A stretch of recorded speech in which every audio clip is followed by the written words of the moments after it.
My name is Paul Wolliver. I'm the owner of Pinellas Power Products, and this is the demo video for my extended run fuel tank kits for generators with the Ratto 149cc engine, and that would include the Generac 3300i, the Craftsman 3300i, and there's a rumor that DeWalt will come out with one, and Stanley is coming out with one as well. For the purpose of this video, I will be using the Generac 3300i. The first question I usually get from customers is, with your kit installed, can I still use my stock tank? The answer is yes, you can still use the stock tank. I'll go ahead and show you how it all works. Start off with, the kit is going to include everything that's already installed in the generator, and find out all the details on that, you'd watch my installation instruction video. It'll also have an additional quick disconnect coupler that you put into the remote tank.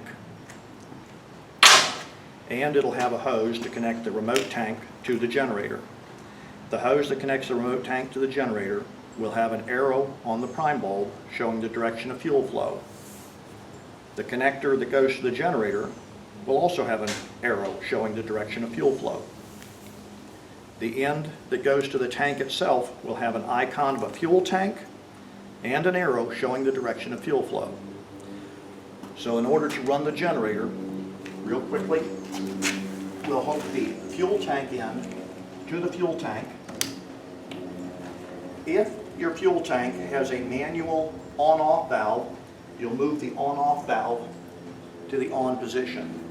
If your remote tank has a manual fuel tank vent, you will open the fuel tank vent. You'll connect the other end of the hose to the generator. Incidentally, all these instructions are written right here on this decal, which will make it easy for you, and that decal is included with the kit. So the next step will be to turn the fuel selector valve to the run position, and when you first hook it up, this hose is full of air, not gasoline, so you'll have to pump it until you feel the prime bulb moving fuel as opposed to air, and it's got fuel in it now. So once you get fuel all the way through the system, my kit includes an ignition switch to control the spark. Stock, the spark was controlled by this knob. In the off position, it shut off the fuel and shut off the spark. Now it simply shuts off the fuel, so that if you leave the spark in the on position and the fuel in the off position with the remote tank disconnected, you can run it for a few seconds and run the fuel out of the float bowl so that when you're transporting it, you don't leak gasoline. But at any rate, so in the remote tank, you'd turn it all the way to the choke position, ignition switch in the on position, and you'd pull the recoil rope. Once it starts up, if you're running off of the remote tank, you can move the fuel selector knob all the way to the off position, and it's now drawing fuel off of the remote tank. I strongly suggest that you keep the remote tank at the same height as the generator. Right now the remote tank is full of fuel, so the effective lift is from the top of this tank to here.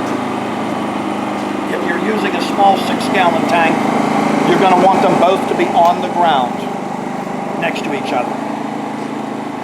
When you're running off the remote tank, when you're done running it and you want to shut the generator off, you simply shut off the spark. If you wanted to run it off the stock tank, you would disconnect the fuel line that goes to the remote tank, turn the spark back on, turn the fuel on, and this time we're not going to need to move it all the way to choke because it's been started up and run. So it's warmed up, we'll just put it to the run position and it should start, we'll see. Yeah, maybe not. It still wants a little choke. And now it's running off of the stock tank. And when it's running off the stock tank, when you're ready to shut it off, you can either shut the fuel off and it'll run for another 30 seconds or so until it runs itself out of gas, or if you want to shut it off immediately, you can shut off the spark. At any rate, that pretty much explains everything.